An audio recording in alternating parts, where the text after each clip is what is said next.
चलिए बेटा स्टार्ट करते हैं अब अपन main topic lean system and innovation का। लीन सिस्टम का सबसे पहला टॉपिक फॉर्मली अपन स्टार्ट करते हैं। जैसा आपने ऑलरेडी जस्ट लास्ट अपन ने फर्स्ट हाफ में देखा था कि जीआईटी का मतलब जब आपको जरूरत हो तभी आपको प्रोड्यूस करना है, जितनी आपकी रिक्वायरमेंट है उतना ही प्रोडक्शन करना है, और जितना प्रोडक्शन के लिए आप बट इट डजंट मीन कि मेरे पास रॉ मटेरियल का स्टॉक नहीं है, मेरे पास फिनिश गुड्स का स्टॉक नहीं है। इसका मतलब ये नहीं है, एक बेसिक लेवल आप हमेशा रॉ मटेरियल और फिनिश गुड्स का चलते हो।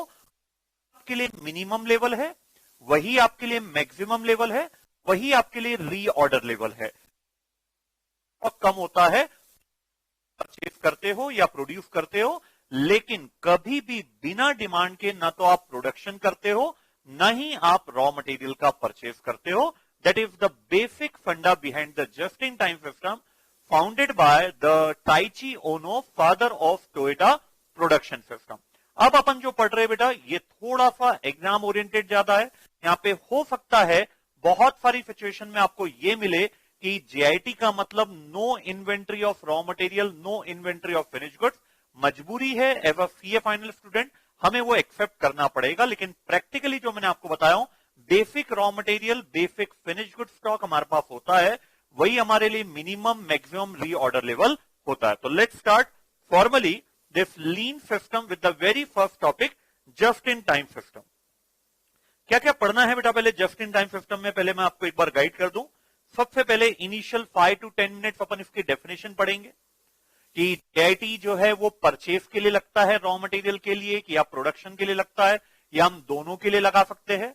फिर हम देखेंगे इसके एसेंशियल प्री रिक्विफाइड, मतलब अगर कोई भी कंपनी को जीआईटी इंप्लीमेंट करना है तो उनको इन एरिया पर वर्क करना पड़ेगा, तब जाके वो जीआईटी इंप्लीमेंटेशन के बारे में सोच सकते हैं। ठीक है, तो दीजिए बेटा अपनी कॉपी में heading just in time system. सबसे पहला पॉइंट लिखे, just in time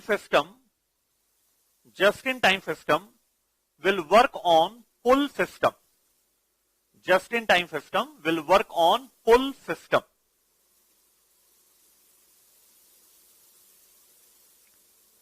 And not on push system, P-U-S-H, and not on push system.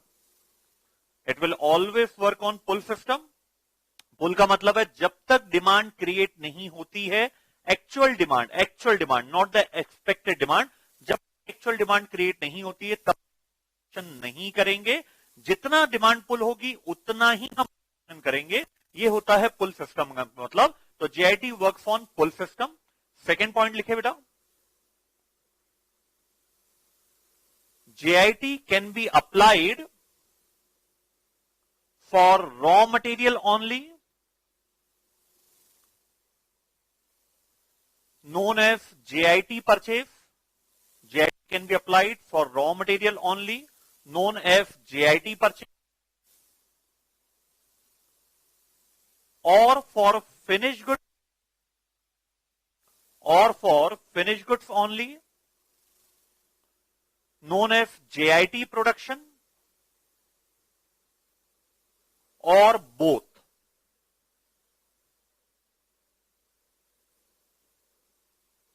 ठीक है बेटा, चलिए अब डेफिनेशन पढ़िए। डेफिनेशन बहुत इंपॉर्टेंट है।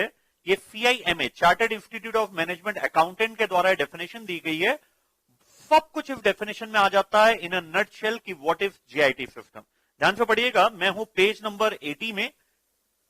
GIT system, the objective is to produce और प्रोक्यूर। अब दो वर्ड आ रहे हैं, मैं इंटेंशनली अभी ये वर्ड जानबूझ के हटा रहा हूं बेटा। अभी आप कुछ भी मत करिएगा ना, मैं पढ़ रहा हूं पहले। JIT system objective is to produce product as they are required by a customer rather than for stocking purpose. ध्यान से समझिएगा इस पॉइंट को। यह बोलता है कि आप प्रोड्यूस करिए फिनिश गुड्स, कोई दिक्कत नहीं है, लेकिन जब कस्टमर ने उसकी डिमांड किया है, कभी भी आपको एक्सपेक्टेड डिमांड के लिए दैट इज स्टॉकिंग पर्पस के लिए प्रोडक्शन नहीं करना है, दिस इज जेआईटी। तो ये लाइन हमें बताती है कि जेआईटी हम फिनिश गुड्स के लिए अप्लाई कर रहे हैं। अब ध्यान दीजिएगा, अब मैं कुछ यहां से ये चीजें हटा रहा हूं और अब इसको मैं क्रॉस कर रहा हूं यहां पे।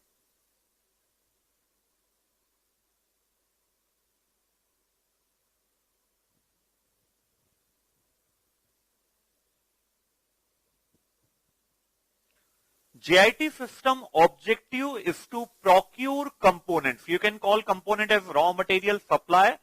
There are different names. Whose objective is to procure raw material if they are required for use rather than for stocking purpose. मतलब ये डेफिनेशन मुझे क्लियर कट बताती है कि मेरा जो JIT सिस्टम है ना सिर्फ वो मेरे production that is finish goods के लिए मैं अप्लाई कर सकता हूं, and the important word is और, मतलब आप चाहो तो ये भी कर सकते हो। मतलब मैं चाहूं तो मैं रॉ मटेरियल के लिए JIT सिस्टम इंप्लीमेंट कर सकता हूं, फिनिश गुड्स के लिए नॉन JIT कंटिन्यू करूं। मैं चाहूं तो सिर्फ फिनिश गुड्स के लिए JIT सिस्टम कंटिन्यू कर सकता हूं, नॉन JIT सिस्टम कंटिन्यू करूं मैं किसके लिए, रॉ मटेरियल के लिए। मैं चाहूं तो दोनों ही एरिया पर एक साथ में जस्ट इन टाइम सिस्टम लगा सकता हूं। तो देखिए कितने इंपॉर्टेंट वर्ड्स है बेटा। हमेशा बच्चों को एक कंप्लेन होती है आईसीआई से कि थ्योरेटिकल पेपर में पूरे नंबर क्यों नहीं मिलते। पूरे नंबर इसलिए नहीं मिलते, अपन पढ़ते तो पूरा है बेटा, लेकिन उसके जो इंपॉर्टेंट वर्ड्स है अगर अपन ने उसको ध्यान नहीं दिया तो दिक्कत है। जैसे अगर आप प्रोड्यूस लिख रहे हो तो आपको प्रोडक्ट लिखना पड़ेगा, आपको कस्टमर लिखना पड़ेगा। लेकिन अगर आप प्रोक्यूर लिख रहे हो तो फिर आपको उसके साथ कंपोनेंट और आपको उसके बाद यूज लिखना पड़ेगा, तब जाके सामने वाला आपको पूरे पूरे नंबर देगा। ठीक है, तो JIT system is to produce or procure product or component if they are required by a customer or for use rather than for stocking purpose. Clear हुआ यहां तक? आगे बढ़ते हैं। JIT system works on pull system which responds to demand. JIT system works on pull system which responds to demand in contrast to a push system. तो आगे continue कर रहा है कि जो हमारा JIT सिस्टम है that will work only and only under the pull system. मतलब जब तक मेरी एक्चुअल डिमांड क्रिएट नहीं होगी, ना ही मैं प्रोडक्शन करूंगा, ना ही मैं रॉ मटेरियल परचेस करूंगा। रादर देन कंपैरिजन कर रहा है एक पुश सिस्टम से जिसमें हमारे पास हमेशा बफर रहता है between the element as purchasing, production and sale. ठीक है, तो एक बार वापस बेटा बिना देखे अपन बोल सकते हैं इस लैंग्वेज को, बिल्कुल बोला जा सकता है। सबसे पहले JIT क्या है वो ये बता रहा है। JIT system objective is to produce product if they are required for use by customer. JIT system is to procure component if they are required for use rather than for stocking purpose. तो ये line अपन communicate कर दो पहले, फिर आप उसको बताइए जो आपका JIT सिस्टम है it will work under the pull system rather than the push system, in which push system में क्या होता है, हमेशा हम स्टॉक का बफर रखते हैं between purchasing, production and sale. ठीक है, तो लिखिए कॉपी में definition as per CIMA, definition as per CIMA chartered institute of management accountant के हिसाब से क्या डेफिनेशन है वो आप लिखे यहां पे, डैश करके लिखे बेटा। This definition has two parts, this definition has two parts. Next line में लिखे part number 1,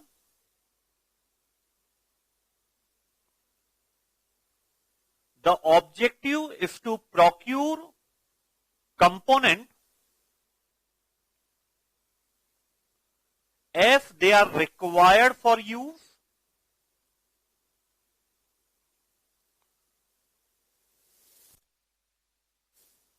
or to produce product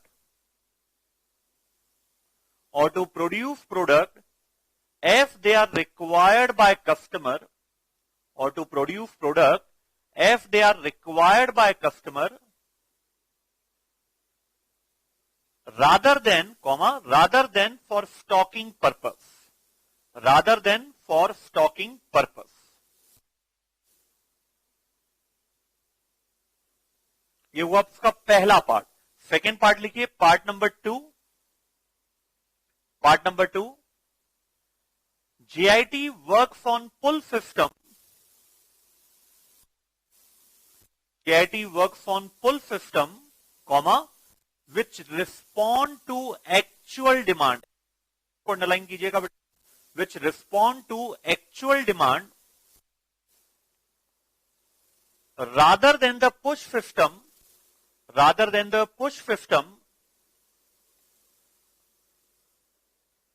which respond to expected demand,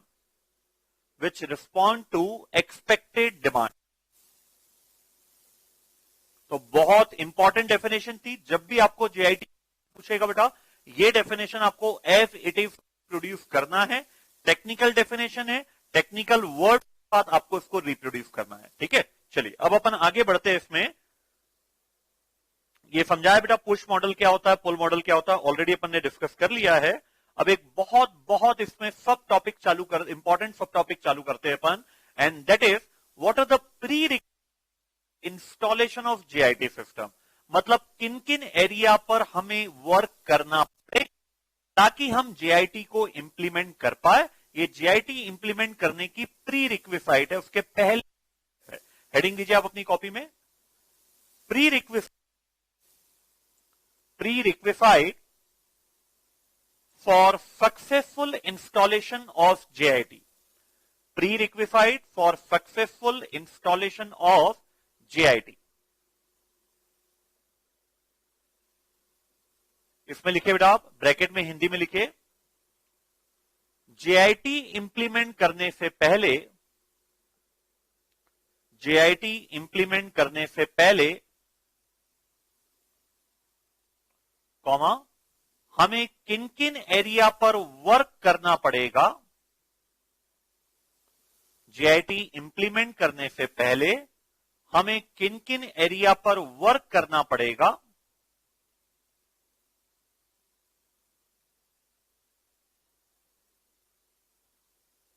comma so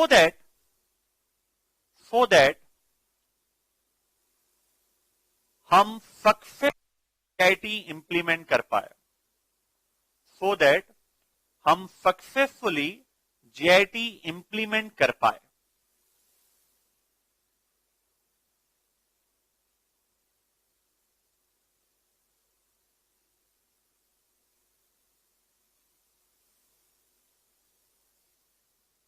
चलिए बेटा स्टार्ट करूं. तो देखिए टोटल यहां पे 5 से 6 पॉइंट आपके पास अवेलेबल है जिन पर आपको वर्क करना पड़ेगा, तब JIT आप इंप्लीमेंट कर सकते हो.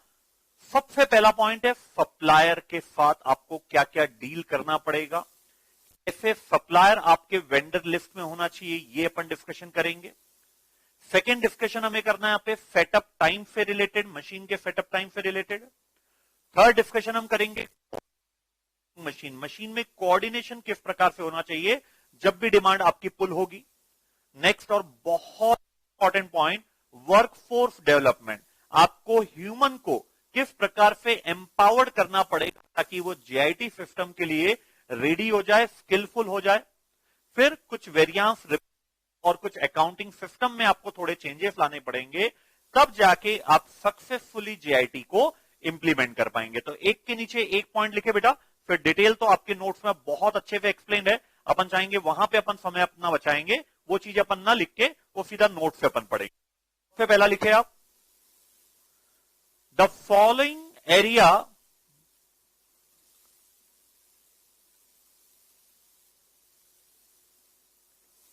will require the following will require the changes to implement JIT.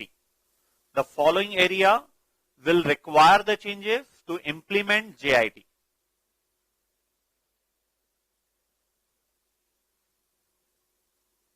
इसमें लिखे एक के नीचे एक लिखना है बेटा पॉइंट. सबसे पहला पॉइंट लिखे सप्लायर.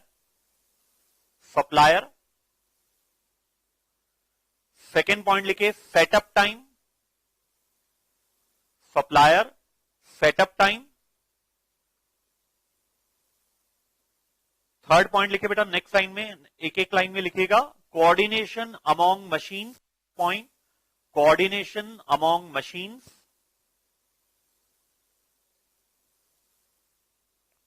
पॉइंट नंबर 4 लिखिए coordination among machine. Point number 4, workforce development, workforce development. अब ये 2 पॉइंट बहुत जनरल पॉइंट है। Point number 5 I think, variance analysis, variance analysis.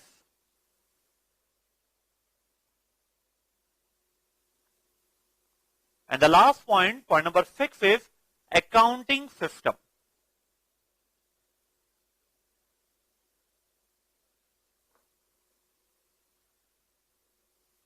चलिए, सबसे इंपॉर्टेंट अगर इन 6 में से मैं आपको बताऊं, जिसके बिना कोई भी बंदा जेआईटी को इमेजिन भी नहीं कर सकता, वो है सप्लायर और आपका वर्कफोर्स डेवलपमेंट। ये 2 ऐसे एरिया है जिन पर अगर आपके द्वारा प्रॉपर वर्क नहीं के, वो आपको कुछ देगा, मतलब वो डिसएडवांटेज इंप्लीमेंट कर दिया। Perfectly on this 2 area, the very first one is, second one is workforce development. सबसे पहला पॉइंट, सप्लायर। सबसे पहले जो आज की आपके पास लिस्ट है ना वेंडर की, आपको उसको वापस से री एनालाइज करना पड़ेगा। सबसे पहला पॉइंट बोल रहा हूं, लिखिएगा बिल्कुल मत बेटा, नोट्स में मैं आपको पूरा बता दूंगा मैंने जो बोला हूं वो कहां पे दिया है विद स्टैंडर्ड लैंग्वेज। ध्यान आप सिर्फ समझ लग। हमें अब ऐसे सप्लायर चाहिए जो हमारी टर्म पर हमारे लिए वर्क करे, मतलब जिस पॉइंट ऑफ टाइम पर बोले उस पॉइंट ऑफ टाइम पर वो हमें डिलीवरी दे, जितनी क्वांटिटी हम बोले उतनी क्वांटिटी वो हमें दे, जो क्वालिटी हम उन्हें बोले वो क्वालिटी हमें सप्लाई करे। सिर्फ को अपनी वेंडर लिस्ट में रखना पड़ेगा। तो ये नहीं कर पा रहा अभी ऑन पेपर, ऐसे सप्लायर आपकी लिस्ट से बाहर हो जाएंगे, क्योंकि वो सप्लायर आपको जेआईटी में सपोर्ट नहीं कर सकते हैं। तो हमें ऐसे सप्लायर चाहिए जो हमारी क्वांटिटी, हमारा टाइम, हमारी क्वालिटी हमें डिलीवर कर पाए। तो पहला पॉइंट यही है, it receives material spare part from its supplier on the exact date and at the exact time with the specified quality when they are required। Sir ऐसे तो कोई वर्क ही नहीं करेगा मार्फत, नहीं ऐसा नहीं है बेटा। जेआईटी जो ये कोई छोटी मोटी ऑर्गेनाइजेशन नहीं लगा सकती, let it be very clear. अभी सप्लायर में ही ऐसा लग रहा है, जब आप अभी कोऑर्डिनेशन अमॉन्ग मशीन में जाएंगे तो और कंफर्म हो जाएगा, जेआईटी कोई छोटा बिजनेसमैन इंप्लीमेंट नहीं कर सकता। जेआईटी इंप्लीमेंट कर सकता है जो बिग बिजनेस टाइकोन है वो, या मिड साइज ऑर्गेनाइजेशन है वो, कुछ लेवल तक जेआईटी इंप्लीमेंट कर सकती है। बिजनेसमैन कभी भी जेआईटी इंप्लीमेंट नहीं कर पाएगा, क्योंकि जब अभी आप ये शुरुआत की 4 प्री रिक्विफाइड देखेंगे, वहीं से आपको क्लियर हो जाएगा कि 4 प्री रिक्विफाइड एक छोटा बिजनेसमैन फुलफिल नहीं कर पाएगा। अपन बात करते हैं मारुति की, अपन बात करते हैं डीमार्ट की, बात करते हैं रिलायंस रेलवेज की। कंपनी सप्लायर बनना चाहते हो तो डेफिनेटली बेटा आपको पता है, अगर मारुति कंपनी को सपोज आपको नट एंड बोल्ट या टायर ही सप्लाई करने हैं, तो मारुति कंपनी अगर साल भर में 2 लाख कार्स बेचेगी तो उसको 10 लाख टायर्स की जरूरत है। तो आपको पता है मेरा ये जो कस्टमर है ये पूरे मेरे बिजनेस वॉल्यूम का 80, 90, 100% बिलोंग करता है। तो भाई मुझे उसके टर्म्स एंड कंडीशन के हिसाब से चलना पड़ेगा, मैं अपनी टर्म्स एंड कंडीशन नहीं लगा सकता। तो लगता जरूर है प्रैक्टिकल बेटा, अगर आप अपने सप्लायर को बहुत वॉल्यूम, तो बिल्कुल आपकी क्वालिटी, आपके टाइम पर आप जितनी क्वांटिटी बोलोगे उतनी क्वांटिटी वो आपको डिलीवर करेगा। और जो ये नहीं कर पा रहा है, ऐसे सप्लायर को आप अपने लिस्ट से बाहर कर दीजिए। ठीक है, फिर सेकंड पॉइंट इसमें जो है, वो सप्लायर हमारे स्टोर में जब हम बोले तब हमें वो डिलीवर करे, और एक बार हमारी तसल्ली के लिए हमारा इंजीनियरिंग स्टाफ सप्लायर के लोकेशन पे जाएगा, चेक करेगा क्या उनके पास वो मैकेनिज्म अवेलेबल है, हमारे टाइम पर डिलीवर कर पाए, हमारे द्वारा बताई गई क्वालिटी ही हमें दे पाए। अगर नहीं, लेकिन आपको लगता है इसके पास पोटेंशियल है, तो आप उसको इंजीनियरिंग सपोर्ट देंगे ताकि वो पहले से अपने आप को मॉडिफाई कर दे। एक बार वो सप्लायर सिलेक्ट हो गया तो फिर हमें सप्लाई में कोई भी इश्यू नहीं चाहिए। फिर कुछ टेक्नोलॉजी का आपको यहां पे हेल्प लेना पड़ेगा। लास्ट पॉइंट है इसमें, कुछ टेक्नोलॉजी की हेल्प लेना पड़ेगा। एक सिस्टम उन्होंने बताया ईडीआई, इलेक्ट्रॉनिक डेटा इंटरचेंज। आज की तारीख में बेटा सभी में टैग होते हैं, बारकोड होते हैं। तो जैसे ही मेरा स्टोर डिपार्टमेंट मटेरियल इश्यू करेगा, किसको? प्रोडक्शन डिपार्टमेंट को, तो जब वो बारकोड से स्कैन करेगा ना, उसी समय रियल टाइम पे इंफॉर्मेशन पहुंच जाती है सप्लायर के पास कि इतना मटेरियल आज कंज्यूम हो चुका है। तो बिना कोई फर्दर इंफॉर्मेशन के उतनी क्वांटिटी आपका सप्लायर आपके स्टोर में डिस्पैच करा देता है। वापस रिपीट करता हूं बेटा, नॉर्मली क्या प्रोसीजर होती है परचेज की? जब भी स्टोर का रीऑर्डर लेवल आता है, स्टोर डिपार्टमेंट इंटीमेट करता है परचेज डिपार्टमेंट को। परचेज डिपार्टमेंट फिर डिफरेंट सप्लायर से कोटेशन, फिर उन कोटेशन पे कोटेशन सेट करता है और फिर फाइनल परचेज ऑर्डर प्लेस करता है। कितना लेंदी प्रोसीजर आप देखिए। स्टोर डिपार्टमेंट रीऑर्डर लेवल पर इंटीमेट करेगा परचेज डिपार्टमेंट को, परचेज डिपार्टमेंट कोटेशन बुलाएगा, कोटेशन को एनालाइज किया जाएगा, एक कोटेशन फाइनलाइज करके परचेज ऑर्डर प्लेस किया जाएगा। ये सिस्टम जेआईटी में नहीं चलेगा। आपको जेआईटी में कंप्यूटराइजेशन करना ही होगा, जिसमें एक सिस्टम है data interchange. Electronic data interchange में क्या होता है वापस समझिए। जैसे ही मेरा स्टोर डिपार्टमेंट मटेरियल इश्यू करेगा प्रोडक्शन डिपार्टमेंट को, बारकोड से स्कैन करेगा, हमारा सिस्टम स्टोर का लिंक रहेगा हमारे सप्लायर के साथ। रियल टाइम पर इंफॉर्मेशन पहुंचेगी हमारे सप्लायर के, हमारा इतना मटेरियल हम कंज्यूम हुआ है, इश्यू होना मतलब कंज्यूम हुआ है, तो बिना कोई फर्दर इंफॉर्मेशन के उतनी क्वांटिटी, जो भी टाइम पीरियड उसको पहले से प्री डिसाइडेड है, उतने टाइम पीरियड में वो आपके स्टोर डिपार्टमेंट को मटेरियल डिलीवर करेगा। ये सिस्टम आपको यहां पर डेवलप करना पड़ेगा। और होता क्या था, अभी तक आप लॉट में परचेस करते थे, अब ऐसा नहीं होगा।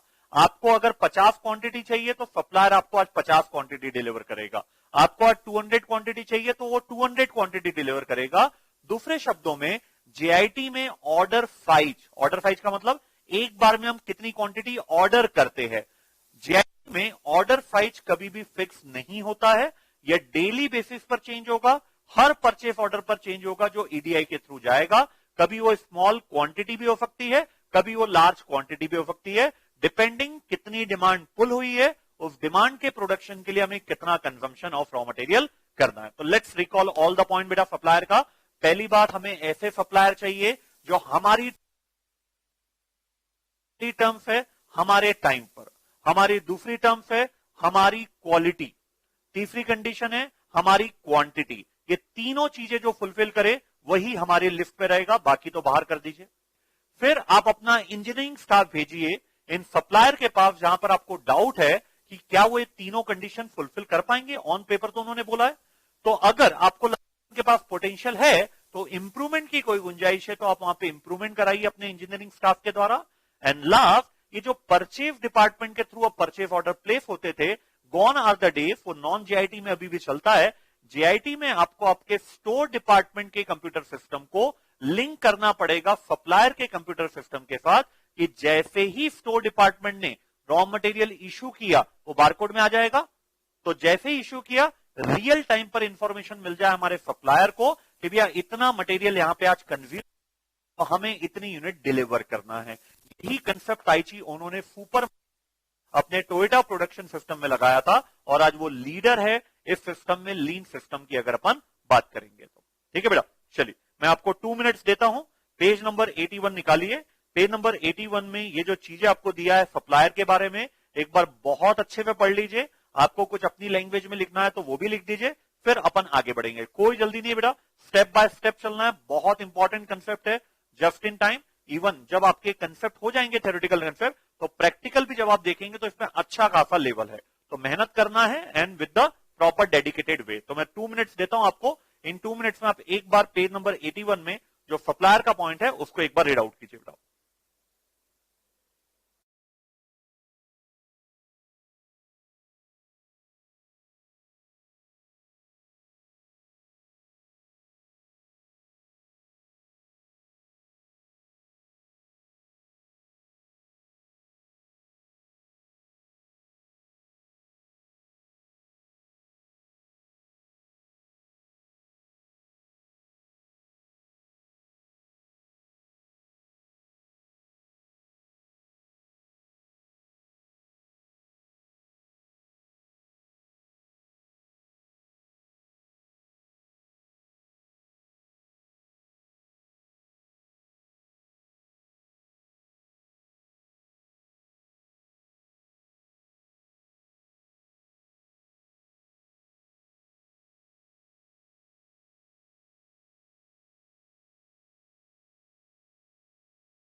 चलिए बेटा, पढ़ लिया आपने इसको। अब अपन आगे बढ़ते हैं इसके सेकंड टॉपिक में, and that is setup time.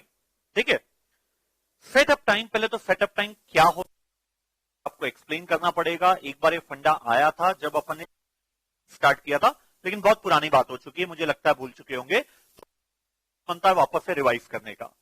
Setup time का मतलब होता है जब कंप्लीट होती यूनिट्स हो सकती है, एक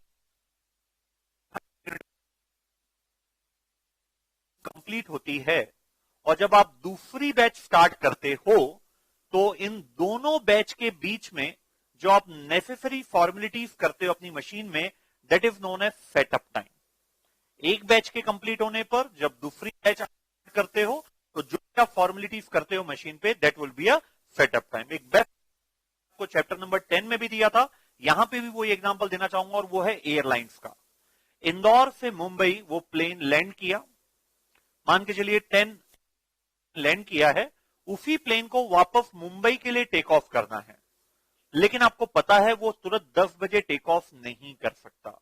रीजन है, पैसेंजर डी बोर्ड होंगे जो प्लेन में भी है, उनके लगेज डी बोर्ड होंगे, फिर नेसेसरी पेपर फॉर्मेलिटीज की जाएगी, फ्यूल फिलअप किया जाएगा, फिर जो पैसेंजर मुंबई से इंदौर से मुंबई जाना चाहते हैं वो बोर्ड होंगे, फॉर्मेलिटीज पूरी कंप्लीट होगी। It will minimum take 30 minute. ये जो 30 मिनट है, this is known as setup time. एक बार प्लेन अगर लैंड किया तो वापस से फ्लाई करने के लिए उसको कितना मिनिमम से मिनिमम समय लगेगा, that is known as setup time. अब नॉन जेआईटी में क्या होता था, ये सेटअप टाइम लेंदी होते थे। जितना ज्यादा लेंदी होता था सेटअप टाइम, उतनी ज्यादा आपकी सेटअप इनकर्ड होती थी। तो आप जनरली क्या करते थे, setup cost is a type of fix cost. तो इस फिक्स कॉस्ट को सेव करने के लिए आप एक काम करते थे कि जो भी आपका प्रोडक्शन है, बैच है, उस बैच में आप मैक्सिमम यूनिट्स बनाने की कोशिश करते थे। अब एक बैच में 1000 यूनिट बन सकती है। आपकी डिमांड हो या ना हो, आपको पता है अगर एक बार हमने सेटअप किया तो सपोज 25,000 रुपए का खर्चा आ रहा है, अपने मन से लिया बेटा, 25,000 रुपए का खर्चा आ रहा है एक बार के सेटअप पर। अब एक बिजनेसमैन की सोच क्या बोलती है, यार इस बैच में मैं 1000 यूनिट बना सकता हूं, 1000 यूनिट बना रहा हूं, मेरी सेटअप कॉस्ट 25,000 है। अगर मैं उसका जस्ट हाफ प्रोडक्शन कर रहा हूं 500 यूनिट, तो भी मेरी सेटअप कॉस्ट 25,000 है।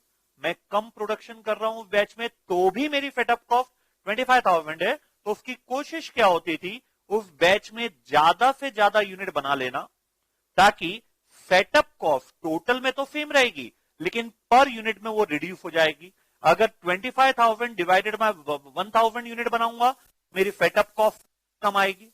उस 1000, उसी बैच में मैं अगर उसकी हाफ कैपेसिटी ही यूटिलाइज करूं तो 25,000 डिवाइडेड बाय 500 आएगा।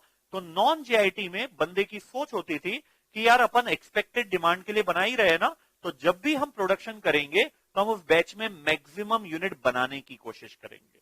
लेकिन जेआईटी में ये सिस्टम वर्क नहीं करेगा। क्यों नहीं करेगा? ये जो सिस्टम है ये एक्सपेक्टेड डिमांड के ऊपर चल रहा था कि चलो कोई ना, अपन 1000 यूनिट बना लेते, स्टॉक पे रख देंगे। जबकि जेआईटी स्ट्रिक्टली वर्क करता है, जब डिमांड पुल होगी तभी प्रोडक्शन करना। जितनी डिमांड पुल हुई है उतना ही प्रोडक्शन करना है, न कम न ज्यादा। इस पे कोई फर्क नहीं पड़ेगा। बैच में अगर ऑर्डर हमें 160 यूनिट का आया तो 160 यूनिट ही बनेगी उस बैच में, चाहे कैपेसिटी 1000 हो। अगर 900 यूनिट के लिए आया तो हम लालच नहीं करेंगे कि यार इस बैच में 1000 यूनिट बना सकते हैं ना। जितनी डिमांड पुल हुई है उतना ही प्रोडक्शन करना पड़ेगा। तो सेटअप टाइम पे आपको बहुत ध्यान देना पड़ेगा। अगर सेम सेटअप टाइम कंटिन्यू रहा तो कहीं ना कहीं फिर आपकी कॉस्ट भी बढ़ेगी, कस्टमर को जो टाइम है वो भी बढ़ेगा। तरीका दिया गया है ऑथर के द्वारा, ताइची ओनो के द्वारा। आपको क्या करना पड़ेगा, आपको पूरी सेटअप की एक वीडियोग्राफी करना पड़ेगा। Yes, you heard it right, पूरे सेटअप प्रोसेस की आपको एक वीडियोग्राफी करना पड़ेगा। जब वो वीडियोग्राफी हो जाएगी तो आपका जो स्टाफ है, टेक्निकल स्टाफ, वो बार बार उस वीडियो टेप को देखेगा। जब बार बार वो वीडियो टेप को देखेगा तो ये आइडेंटिफाई करने की कोशिश करेगा कि इस पूरी प्रोसेस में कौन कौन सी एक्टिविटी है, कौन कौन सी एक्टिविटी है जो मेरे लिए अननेसेसरी है, या कौन कौन सी एक्टिविटी है जो मैं कंबाइन कर सकता हूं, कौन कौन सी एक्टिविटी है जो मैं एलिमिनेट कर सकता हूं। बार बार आपको इस वीडियो टेप को देखना पड़ेगा। एक बहुत अच्छी लाइन दिया है ना, after a number of iteration, iteration मतलब trial and error, after a number of iteration your setup time earlier in hours will now be minutes. लेकिन वो मेहनत करना पड़ेगा कि अपनी पूरी सेटअप प्रोसेस में ऐसी कौन कौन सी एक्टिविटी है जिसको एलिमिनेट कर दिया जाए, कौन कौन सी एक्टिविटी है जिसको मर्ज कर दिया जाए, वो आपको आइडेंटिफाई करना पड़ेगा। जैसे एयरलाइंस में अगर आप देखते थे बेटा, अगर मैं ज्यादा पुरानी बात नहीं करूं, 2-3 साल पहले की भी बात करूं ना, तो मिनिमम 45 मिनट्स टू 1 आवर लगता था प्लेन लैंड हुआ उसके बाद करने में। की तारीख में 30 मिनट्स में प्रोसीजर कंप्लीट हो जाती है। आपने ये चीज एक्सपीरियंस किया होगा, मैं बताता हूं आपको कि होता है ना, वो जो एयरोस्टेफ होते हैं वो खुद ही आपसे रिक्वेस्ट करते हैं कि सर आप दे दीजिए, डीबोर्ड होगा तो जल्दी फ्लाई करने में हमें मदद मिलेगी, और सब ये वेल मैनर्ड होते हैं, आप कोऑपरेट करते हो। सेकेंड इंपॉर्टेंट चीज आपने देखा होगा कि सबसे पहले जब बोर्डिंग स्टार्ट होती है ना, तो स्टार्ट होती है रो 21 टू, सबसे पहले वाला भी उसी क्यू में लगा है, रो 7 वाला भी उसी क्यू में लगा है, 23 वाला भी उसी क्यू में लगा है। अब रो 1 वाला पहले लगा रखेगा नहीं कबर्ड में, तब तक वो अपनी सीट ऑक्यूपाई नहीं करेगा, जिसके कारण वो क्यू फिर वेटिंग टाइम में कन्वर्ट हो जाती थी। लेकिन अब आपने एक स्टाइल क्या किया एयरलाइंस कंपनी ने, सबसे पहले वो बोर्डिंग स्टार्ट करते लास्ट रो की, फिर वो स्टार्ट करते 11 से 21 की, ताकि जो वेटिंग टाइम होता क्यू बन जाती, एक्स्ट्रा टाइम लिया तो वो अब आपका मिनिमाइज हो चुका है। अगर एक्स्ट्रा टाइम भी ले रहा है तो boarding of 12th row suppose, उसके टाइम पर कोई फर्क नहीं पड़ रहा। तो एक स्मूथ तो बार बार ये चीजें अगर आप करेंगे तो आप देखेंगे इन सब चीजों से डेफिनेटली बेनिफिट होता ही होता है। फिर जो टैग होता था बैग में उसको हटाया गया, वहां पे कहीं ना कहीं आपका समय बचता है, जिससे आपका स्पीड मूवमेंट होता है। ये सब चीजें, बारकोड यूज किए जाते हैं आजकल, बारकोड स्कैनर, जिसके द्वारा मैन्युअली आपको कुछ भी एंट्री ना करना पड़े, बहुत इजीली आपकी स्मूथ बोर्डिंग हो जाए, समय भी बचे और कस्टमर एक्सपीरियंस भी बढ़ता है। तो this is about setup time. तो सेटअप टाइम मतलब क्लियर है बेटा, एक बैच के कंप्लीट होने पर स्टार्ट करने के लिए जो भी हम नेसेसरी फॉर्मेलिटीज करते हैं, that is known as setup. Clear, non JIT में ये होता था एक प्रकार से फिक्स कॉस्ट है, तो आप उस बैच में ज्यादा से ज्यादा यूनिट बनाना चाहते थे ताकि आपकी यूनिट कम आए। पैटर्न आपका नहीं चलेगा जेआईटी सिस्टम में, क्योंकि जेआईटी सिस्टम में बैच प्रोडक्शन नहीं होता है। यहां पे जितनी यूनिट कस्टमर ने पुल किया है, हम उतनी ही यूनिट बनाएंगे, चाहे उस बैच में ज्यादा यूनिट बनाई जा सकती थी। हमें नहीं बनाना है, हमें actual demand, not the expected demand, हमें एक्चुअल डिमांड के अकॉर्डिंगली प्रोडक्शन करना है। तो आपको एक काम करना पड़ेगा, कम कर देंगे तो फिर आपके क्लाइंट को भी प्रॉब्लम नहीं होगी कि हाँ ठीक है यार, चलो यूनिट बन रही है लेकिन खर्चा भी लग रहा है सेटअप टाइम का। और सेटअप टाइम आप कैसे कम करेंगे, आप पूरी प्रोसेस की आफ्टर नंबर ऑफ इटरेशन, बार बार उस वीडियो टेप को आप देखेंगे और आइडेंटिफाई करेंगे, वो प्रोसेस मर्ज करेंगे ताकि वही क्वालिटी, इवन इंप्रूव्ड क्वालिटी आप कम सेटअप टाइम में कंप्लीट कर पाए। ठीक है बेटा, तो ये एक बार इसको पढ़िए आप, पेज नंबर 81 और 82 में दिया है। और इसके लास्ट लाइन बहुत इंपॉर्टेंट है, it is not unusual after a number of iteration that the setup time earlier in hours is now in minutes, setup time earlier in minutes now in seconds, है ना। तो एक बार अच्छे से पढ़िए, फिर मैं आपको 2 मिनट देना चाहूंगा, क्योंकि बहुत इंपॉर्टेंट पॉइंट है। अभी आप समझ गए तो बहुत समय तक फिर आप इसको रिटेन कर पाएंगे।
चलिए बेटा, पढ़ लिया आपने इसको।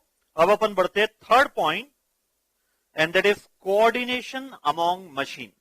ये इंपॉर्टेंट पॉइंट है बेटा, जरा ध्यान समझिएगा। कोऑर्डिनेशन अमॉन्ग मशीन, ने दो टाइप के वेस्ट अभी तक समझा है। दो वेस्ट पर ज्यादा फोकस करता है, एंड दो two waste are waiting time and movement time. है फास्ट है, में से एक प्रोसेस को वेट करना पड़ता है ताकि उसे इनपुट मिले, तब जाके वो उसको प्रोसेस कर पाए। दूसरा मूवमेंट, पीपल और equipment moving unnecessarily then what is required to perform the process. इन दोनों टाइप ऑफ वेस्ट पर बहुत ज्यादा फोकस करता है। ये आपका थर्ड पॉइंट जो प्री रिक्विफाइड है for successful installation of GIT system, and the name is coordination among machine. पहले पढ़ लेते, फिर मैं आपको समझाता हूं। इसमें दो टेक्निक अवेलेबल है, एक है कैनबन कार्ड, कानबान कार्ड भी बोलते हैं कोई कोई, अपन कैनबन कार्ड बोलेंगे इसको। एंड सेकेंड है सेलुलर मैन्युफैक्चरिंग, जो बहुत बढ़िया टेक्निक है, जिसके द्वारा आप अपने दोनों वेस्ट पर बहुत हद तक एलिमिनेशन कर सकते हो। पूरा एलिमिनेट नहीं हो पाएगा, लेकिन टू अ मेजोरिटी एक्सटेंट आप इन पर वर्क कर सकते हो, movement time and waiting time. चलिए पहले इसको दो पैरा को पढ़ लेते हैं, फिर मैं आपको टेक्निक समझाता हूं। In most of the company there is a large difference between the operating speed of different machine. और बहुत प्रैक्टिकल पॉइंट है बेटा, अगर आपके पास मशीन अलग अलग है, मशीन ऑपरेटर अलग अलग है, हर मशीन की अपनी कैपेसिटी पर आवर अलग अलग होगी, बंदे जो उसको ऑपरेट करेंगे उनकी एफिशिएंसी, इफेक्टिवनेस अलग अलग होगी। That work in progress inventory buildup in front of the slowest one, जो बहुत धीरे धीरे धीरे काम करेंगे, उनके पास WIP जमा होते जाएगा, क्योंकि उनकी स्पीड ही नहीं है उस इनपुट को आउटपुट में कन्वर्ट करने की। तो ये प्रॉब्लम है, मतलब वेटिंग टाइम है यहां पे। फिर नॉट दस this create an excessive quantity of WIP inventory, ये बड़ा important, but defective part produced by an upstream machine may not be discovered until the next downstream machine operator work through his way through a pile of WIP and finds them। Simple भाषा में अभी बहुत एक technical definition उन्होंने words उन्होंने use किया, upstream और downstream. अपन अभी इस पे नहीं जाना चाहते, अपन वो कैनबन कार्ड में समझेंगे कि what is upstream machine and what is downstream machine. तो अभी आप सिंपली समझिए, ना सिर्फ ये आपका एक्टिविटी आपका WIP क्रिएट करता है, कि WIP में अगर कोई डिफेक्टिव है पिछली प्रोसेस के द्वारा, तो वो आपको तब पता लगेगा जब बहुत सारे यूनिट पिछली प्रोसेस में बना चुका होगा। तब जब वो यूनिट उसको प्रोसेस करेगा नया डिपार्टमेंट, तब वो आइडेंटिफाई हो पाएगा कि यार इसमें तो डिफेक्टिव है।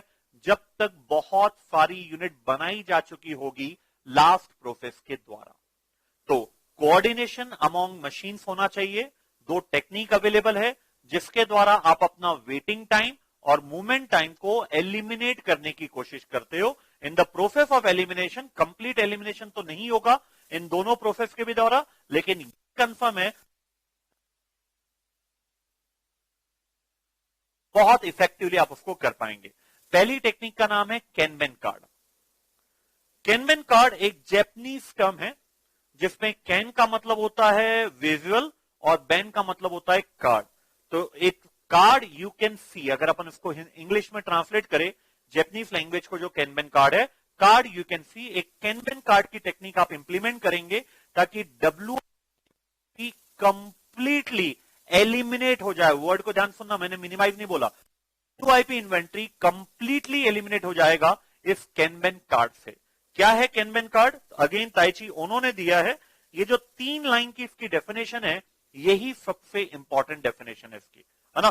तो मैं चाहूंगा एक बार आप इस डेफिनेशन को अपने लेवल पे पढ़े, एक डायग्राम के थ्रू आप इमेजिनेशन करें कि ये डेफिनेशन मुझे क्या समझाना चाह रहा है, फिर मैं आपको समझाता हूं कि अल्टीमेटली इस डेफिनेशन को इस प्रकार से आपको रीड आउट करना। लेकिन बेटा मुझे आपकी रीडिंग एबिलिटी बढ़ाना है, तो जब भी कोई नया पॉइंट और टेक्निकल पॉइंट आता है, मेरी हमेशा इच्छा होती है कि पहले मैं अपने स्टूडेंट को मौका दूं, ताकि वो धीरे धीरे ये जो आर्ट ऑफ लर्निंग है ना, art of reading the question, art of interpreting the question, ये अभी से वो स्टार्ट करेंगे, तो डेफिनेटली आप अपने अटेम्प्ट के पहले 100% प्रिपेयर हो जाओगे for the interpretation skill and analytical skill. थोड़ी मेहनत जरूर लगती है बेटा, कभी कभी डाउन भी होता है कॉन्फिडेंस कि यार अपने को नहीं आ रहा है, मेहनत करते रहिए। कभी एक बहुत अच्छी लाइन है जो हमेशा मैं फॉलो करता हूं, कभी सुना है अंधेरे ने उजाला होने ना दिया, बहुत गहरी लाइन है बेटा ना। कभी सुना है अंधेरे ने उजाला होने न दिया? कितने बार नहीं आएगा यार, एक बार, दो बार, तीन बार, चार बार, पांचवी बार उसको आना पड़ेगा, बिल्कुल आएगा। आप गिव अप मत कीजिए, कंटिन्यू रहिए, क्योंकि ये जो स्किल सेट है ना बेटा, ऑल टुगेदर न्यू है। हाँ, अगर आई से ये सीपीटी से ही कंटिन्यू कर देता ना इंटरप्रिटेशन का बेसिक, तो अभी इस लेवल पे इतनी प्रॉब्लम नहीं आती। प्रॉब्लम आती है कि आप इंटर लेवल तक तो पूरा न्यूमेरिकल ओरिएंटेड पढ़ते हो, एकदम से न्यूमेरिकल ओरिएंटेड कम होके अब यहां पे इंटरप्रिटेशन और एनालिटिकल स्किल एकदम से आ जाती है, तो कहीं ना कहीं बच्चा अपने आप को अनकंफर्टेबल महसूस करता है। लेकिन लेकिन लगे रहिए। कभी सुना है अंधेरा ने उजाला होने ना दिया? लगातार लगे रहिए, दो बार में आएगा, तीन बार में आएगा, चार बार में आएगा। वो स्किल आपको डेवलप करना ही पड़ेगा, and with in this class duration he develop करना पड़ेगा। ठीक है बेटा, तो फुल मोटिवेशन के साथ आप पॉजिटिव नोट पर लीजिए कि बिल्कुल हम मोस्टली इस पूरी लाइन को इंटरप्रेट करेंगे अपने लेवल पर। दो यहां पे टर्मोलॉजी यूज हो रही है, एक अपस्ट्रीम और डाउनस्ट्रीम। अपने लेवल पर एक बार उसका मीनिंग निकालिएगा कि हिसाब से क्या मीनिंग होना चाहिए गिवन द डेफिनेशन पार्ट। फिर मैं इसको स्टार्ट करता हूं। मैं 2 मिनट दे रहा हूं बेटा आपको, एक बार आप अपने लेवल पर इस डेफिनेशन को पढ़िए, जो पेज नंबर 83 में शुरुआत की 3 लाइन है, जो आपको बोल्ड लेटर्स में दिया हुआ है।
चलिए बेटा बोलूं अब मैं। अब दो यहां पे टर्मोलॉजी यूज हो रही है, पहले मैं उसका मतलब लिखाना चाहूंगा आपको। एक टर्मोलॉजी यूज हो रही है डाउनस्ट्रीम मशीन और अपस्ट्रीम मशीन। तो लिखिए बेटा आप अपनी कॉपी में, कैनबेन कार्ड, कैनबेन कार्ड। कॉपी में लिखिए बेटा, एक डायग्राम अपन बनाएंगे तो वहां पे अपने को इसको और भी अपने को एक्सप्लेन करना है, तो कॉपी में जरूर डेफिनेशन आप लिखिए पूरा इसको। लिखिए आप यहां पे बेटा upstream machine, upstream machine, input provider. Upstream machine का मतलब जो हमें इनपुट देता है, इनपुट प्रोवाइडर। नेक्स्ट लाइन में लिखे बेटा downstream machine, downstream machine, input receiver, input receiver. Downstream machine का मतलब, ये टेक्निकल वर्ड बिल्कुल आपको यूज करना पड़ेगा, तभी जाके वो आपको मार्क्स देगा। अगर कैनबेन कार्ड के बारे में कुछ भी एप्लीकेशन पार्ट या डायरेक्ट थ्योरेटिकल पॉइंट आता है तो। अभी डायग्राम बेटा साथ में बनाइए आप, प्रोसेस कॉस्टिंग का डायग्राम है ये। एक प्रोसेस का आउटपुट दूसरे प्रोसेस के लिए इनपुट होता है।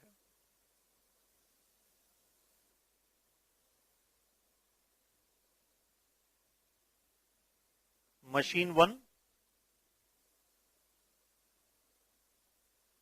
मशीन 2, मशीन भी चलेगा, प्रोसेस भी चलेगा, डिपार्टमेंट भी चलेगा, it doesn't make any difference. Machine 3,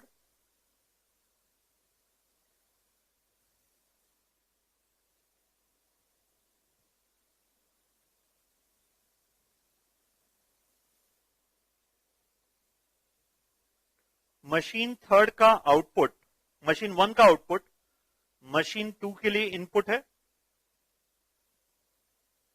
machine 2 का output will be an input for machine 3 and finally जो मशीन 3 का आपका आउटपुट है that is known as finished goods.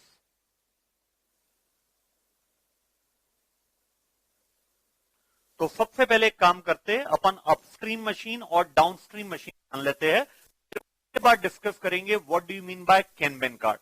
तो स्टेप बाय स्टेप चलेंगे तो ज्यादा इजी जाएगा. जेआईटी सिस्टम में जब तक एक्चुअल डिमांड क्रिएट नहीं होगी, इसको हम बोलते हैं पुल सिस्टम, जब तक एक्चुअल डिमांड क्रिएट नहीं होगी तब तक आप अपना प्रोडक्शन स्टार्ट नहीं करोगे. एग्रीड. सपोज हम एक शर्ट मैन्युफैक्चरर का एग्जांपल ले रहे हैं, शर्ट मैन्युफैक्चरर का. तो आज 2 डजन शर्ट्स सोल्ड आउट हुई.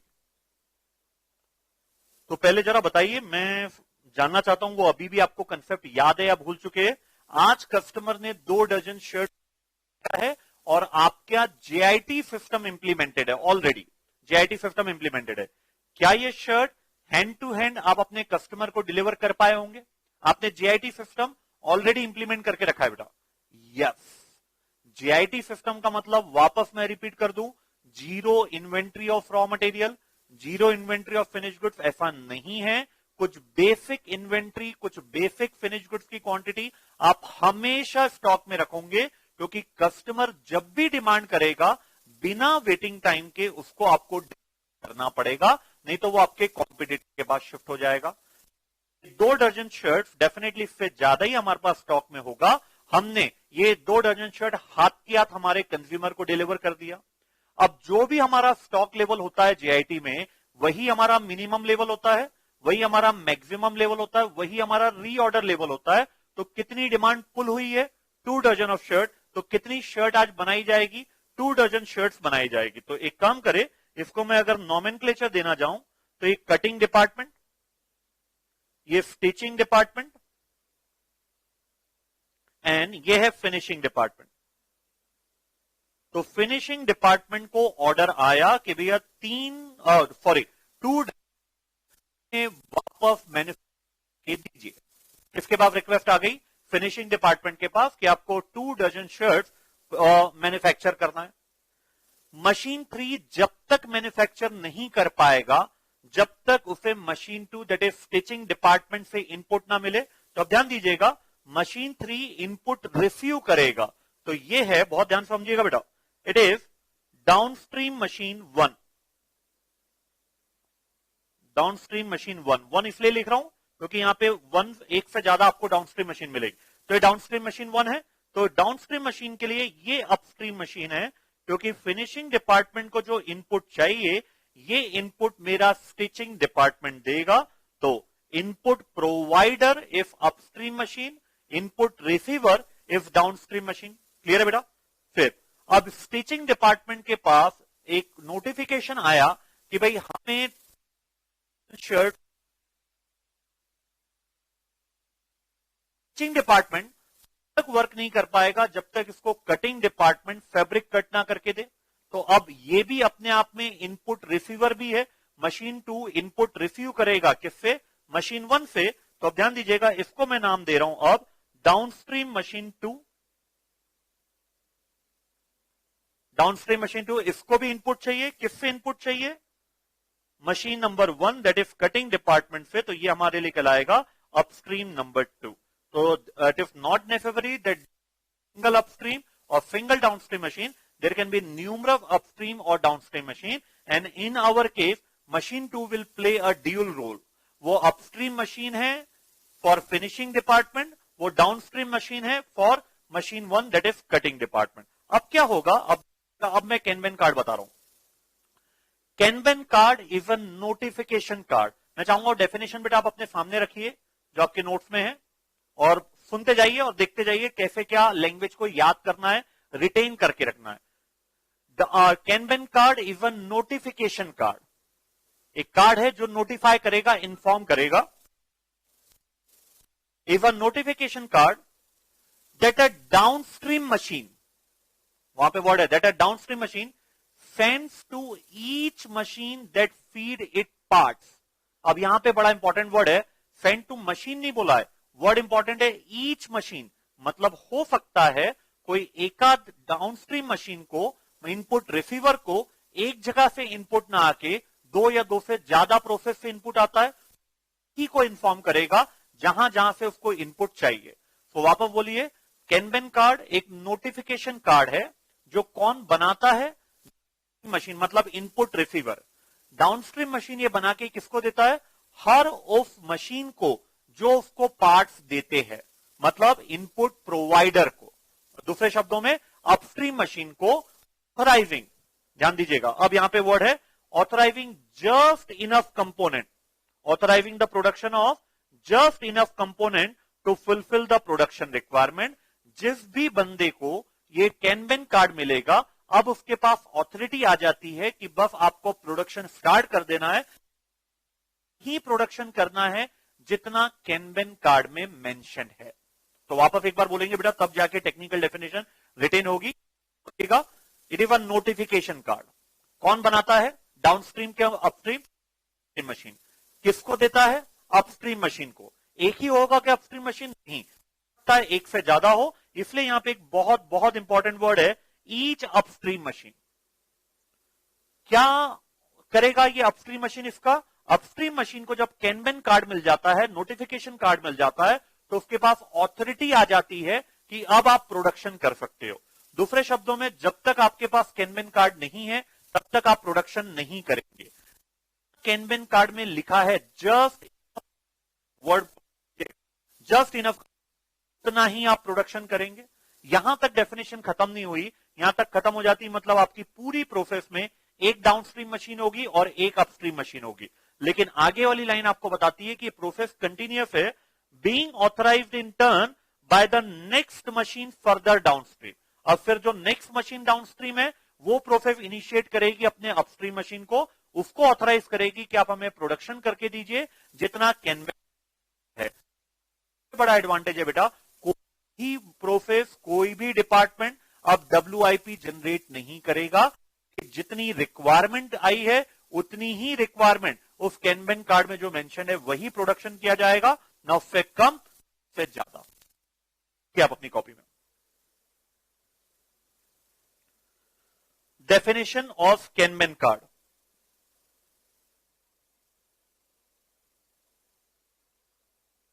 It's a notification card.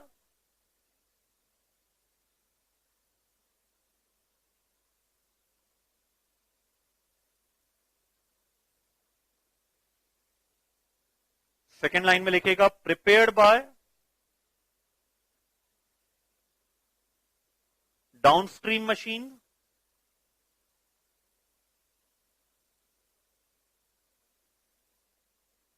And send to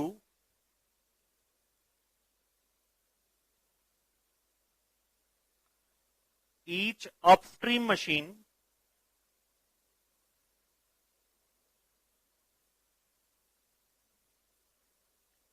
that provides input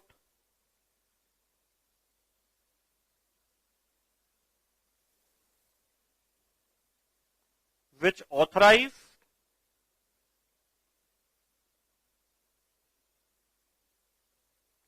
upstream machine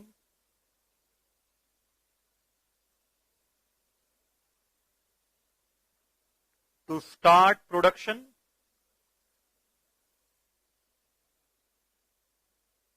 of quantity mentioned in it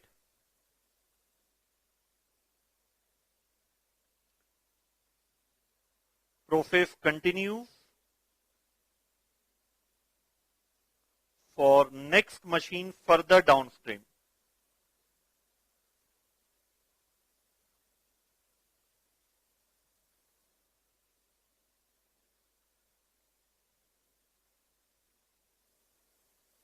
ठीक है बेटा, ऐसे तोड़ तोड़ के आप पढ़ लीजिए तो बहुत इजी जाता है मेरे हिसाब से। इसको रिटेन करना बहुत लंबे समय तक आप इसको रिटेन कर पाएंगे।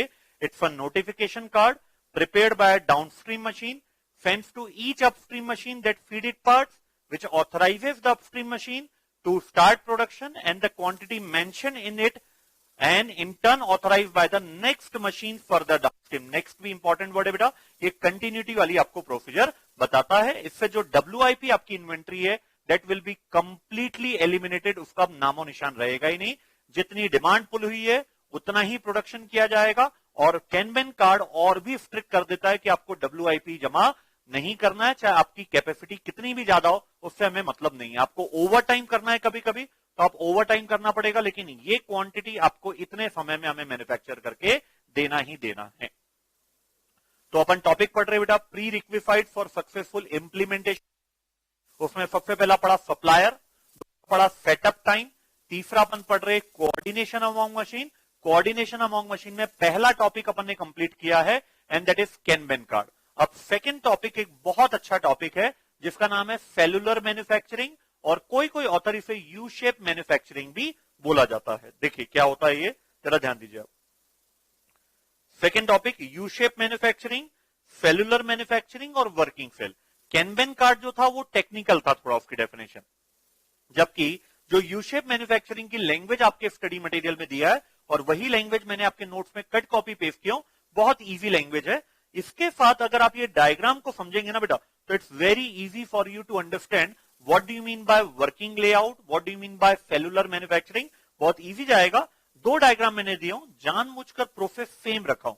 ये जो पहला डायग्राम है ये आपके ट्रेडिशनल लेआउट को इंडिकेट करता है, that is non JIT environment में हमारी प्रोडक्शन स्टेप क्या होती है ये बता रहा है. जबकि जेआईटी सिस्टम में हमें जो प्रोडक्शन करना है वो सेलुलर मैन्युफैक्चरिंग में करना है. तो वो ये सिस्टम बता रहा है आपको जो नेक्स्ट डायग्राम है कि सेलुलर मैन्युफैक्चरिंग में प्रोसेस वही है लेकिन फिर डिफरेंस क्या आया ये आपको बता रहा है. तो मैं चाहूंगा बेटा ये जो आपका थ्योरेटिकल पार्ट है करीबन 6 से 7 पॉइंट है इसमें सेलुलर मैन्युफैक्चरिंग में, प्लस ये दो डायग्राम एक बार आप अपने लेवल पर पूरा अच्छे से इंटरप्रेट कीजिए एंड इट्स वेरी इजी. मुझे ऐसा पर्सनली लगता है कि मेरे बिना समझाए 80-90% आप आराम से समझ जाएंगे what do you mean by cellular manufacturing. फिर एक बार आपके द्वारा मेहनत हो जाती है फिर मैं उसको समझाऊंगा तो आप बहुत अच्छे से फिर ज्यादा चीजों को रिटेन कर पाएंगे बेटा ना. 5 मिनट में देता हूं आपको सेलुलर मैन्युफैक्चरिंग के वो पॉइंट, प्लस ये दोनों डायग्राम को एक बार आप देखिए. उसको पढ़ने के बाद you will very easily understood up to a level of 80-90%. ठीक है बेटा, चलिए 5 मिनट है आपके पास.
चलिए बेटा स्टार्ट करूं। तो देखिए ट्रेडिशनल फैक्ट्री लेआउट पहले समझते हैं।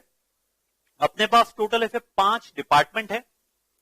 इन 5 डिपार्टमेंट के द्वारा आपका फिनिश गुड्स प्रिपेयर होता है। सबसे पहले कटिंग डिपार्टमेंट में जाता है and the last one is packaging department. अब इस ट्रेडिशनल लेआउट में आपको ड्रॉबैक ढूंढना पड़ेगा, तब जाके आपको सेलुलर लेआउट का बेनिफिट समझ में आएगा।